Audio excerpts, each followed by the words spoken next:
Morning guys, yan, nabutan tayo ng ulan. Silong muna tayo, grabe ang lakas ng ulan, no?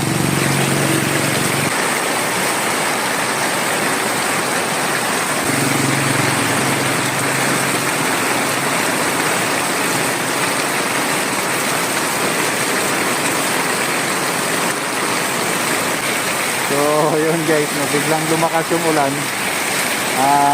Wala, kailangan natin sumilong, grabe. Wala tayong magagawa. So magpatila muna tayo.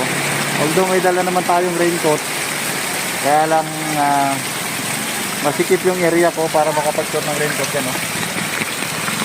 Mabuti meron ditong tindahan na hindi pa nagbubukas. So yung harapan niya, maliit lang yung espasyo. Dito tayo nagsisilong. A few moments later. So yun guys, nagbukas na yung tindahan na sinilungan natin. Maraming salamat sa pagpasilong.